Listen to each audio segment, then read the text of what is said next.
Content creator তৌহিদ আফ্রিদিকে 7 দিনের রিমান্ডে নিতে আবেদন জানিয়েছে পুলিশ। এরই মধ্যে ঢাকার সিএমএম আদালতে হাজির করা হয়েছে তাকে। গতরাতে বরিশাল থেকে তৌহিদ আফ্রিদিকে গ্রেফতার করে সিআইডি। দর্শক, এই বিষয়ে বিস্তারিত আরো তথ্য জানবো আমার সহকর্মী আশিক মাহমুদের কাছ থেকে।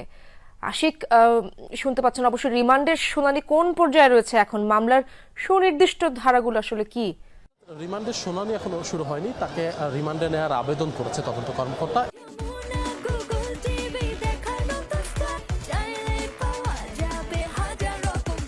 এখন পর্যন্ত আমরা যতটুকু জেনেছি, আফ্রিদিকে নিয়ে সিআইডি যে তদন্ত কর্মকর্তা সিআইডি অফিস থেকে রওনা হয়েছে মালিবাগ থেকে, তিনি এখনও আদালত চত্বরে এসে পৌঁছাননি, এখনও পথের মধ্যে রয়েছেন বলে আমরা জানতে পেরেছি এই টিমটি। এবং তারা ইতিমধ্যে কাগজ পাঠিয়েছে জিআর শাখায়, সেই সূত্রে আমরা জানতে পেরেছি তাকে 7 দিনের রিমান্ড আবেদন করা হয়েছে এবং এই 7 দিনের রিমান্ডের ওপরই আদালতে শুনানি হবে এবং আমরা ধারণা করছি দুপুরের মধ্যেই এই শুনানি শুরু হবে এবং দুপুরের মধ্যেই শেষ হবে।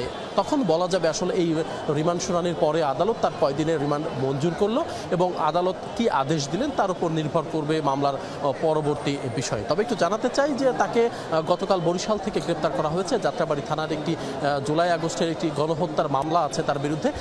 জুলাই আগস্টের যাত্রাবাড়ি থানার সেই মামলার তিনি 11 নম্বর আসামি এবং এই মামলার শেখ হাসিনা 1 নম্বর আসামি, আসাদুজ্জামান খান কামাল অর্থাৎ স্বরাষ্ট্রমন্ত্রী, সাবেক স্বরাষ্ট্রমন্ত্রী 2 নম্বর আসামি এবং সাবেক পুলিশ প্রধান চৌধুরী আবদুল্লাহ আল মামুন তিনি 3 নম্বর আসামি। এবং এই মামলায় এই তৌহিদ আফ্রিদির বাবা নাসিরউদ্দিন সাথী মাইটিভির চেয়ারম্যান, তিনিও এই মামলার আসামি, তিনিও কিন্তু এই মামলায় গ্রেপ্তার রয়েছেন। একটু জানাতে চাই, এই যে তৌহিদ আফ্রিদি যাকে গ্রেপ্তার করা হয়েছে অত্যন্ত আলোচিত একজন ইউটিউবার, বিভিন্ন সময় নানান কারণে আলোচিত সমালোচিত হয়েছেন।